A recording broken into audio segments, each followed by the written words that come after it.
the most versatile player in the game. Is there anything he can't do? He is the best player on the planet, period. Kevin Garnett. You can't discuss the greatest players in NBA history without mentioning Kevin Garnett. Kevin Garnett, or KG, was one of the most versatile and dominant players of his time.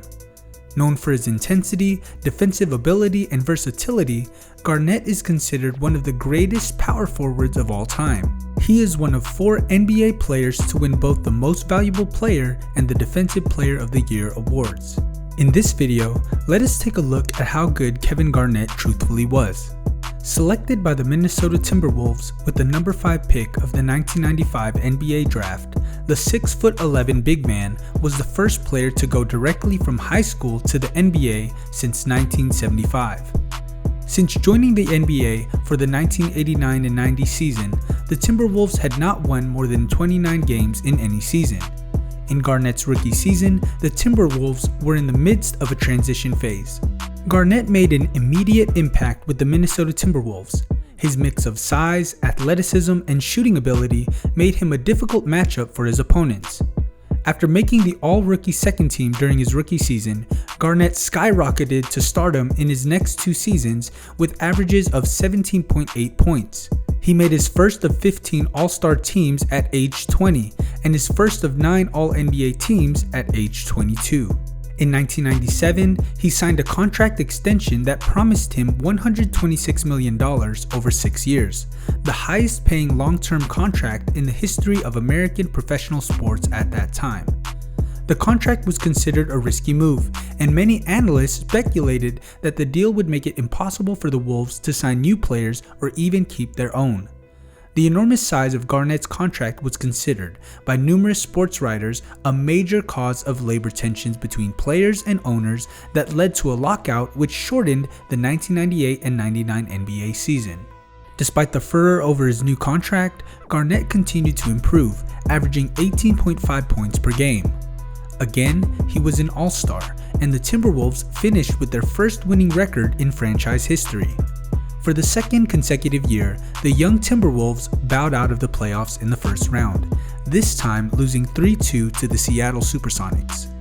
The 2 wins against the Sonics marked the Wolves' first ever playoff game wins.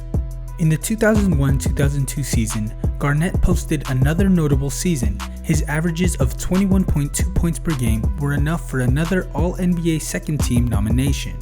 However, the Timberwolves bowed out in the first round for the 6th consecutive time, this time getting swept 3-0 by the Dallas Mavericks. Garnett's next season was one of the best of his career, earning him his 2nd All-NBA first team nomination and 2nd place in the MVP voting. The Timberwolves posted a good 51-31 record, but for the 7th consecutive time, they did not make it out of the first round, this time losing to the Los Angeles Lakers with 4-2. Things finally seemed to come together for Garnett in 2004. He led the Timberwolves to the Western Conference Finals. Powered by the best supporting cast up to this point in his career, Garnett averaged 24.2 points per game for the season. Having recorded career high in points, rebounds, blocks, and leading the league in rebounds, Garnett was named the league most valuable player for the first time in his career. With the franchise record 58 wins, the Wolves stormed into the playoffs and finally conquered their playoff bane by defeating the Denver Nuggets 4-1 in the first round.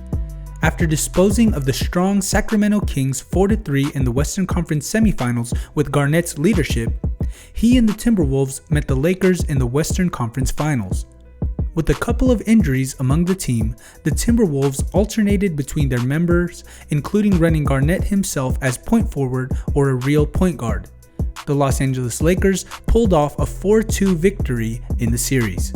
In 2007, after 12 seasons with the Timberwolves, Garnett joined the Boston Celtics in a blockbuster trade. The trade for Garnett had many experts speculating that the Celtics would have a resurgence during the 2007-2008 season. He joined forces with Ray Allen and Paul Pierce and were quickly gelled. The trio were named the Big Three by the media, winning 66 games before powering through the playoffs to claim the 2008 championship. That season, Garnett won his only Defensive Player of the Year award and also finished third in MVP voting. In the 2008 finals, he averaged 18.2 points. He made his Boston debut with the strong performance against the Washington Wizards with 22 points and 20 rebounds. However, Garnett was unable to play due to an abdominal strain and was eventually replaced. Garnett helped the Celtics with 26 points in Game 6 of the NBA Finals. During that championship season, he and Celtics legend Bill Russell developed a relationship, which the newly traded player credited as a major influence in helping him succeed during his first season as a Celtic. In the 2009-2010 season, Garnett and the Celtics struggled with injuries and inconsistency throughout much of the regular season and earned the 4th seed in the Eastern Conference playoffs.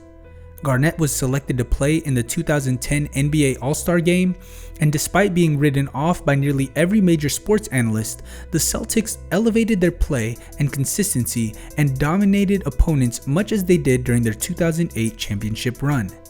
They eliminated the Miami Heat, the Cleveland Cavaliers, and the Orlando Magic to advance to face the Los Angeles Lakers in the 2010 NBA Finals.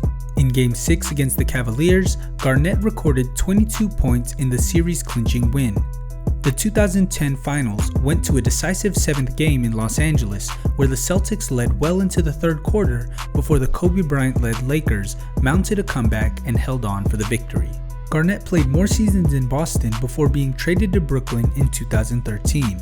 The Nets cherished his leadership and passion, but the Nets were unable to advance past the 2nd round of the playoffs, while Garnett finished his 19th NBA season with career-low averages of 6.5 points per game. On July 11, 2015, Garnett re-signed with the Timberwolves to a 2-year deal, and in November that same year, in a game against the Memphis Grizzlies, Garnett became the 5th player in NBA history to play at least 50,000 minutes.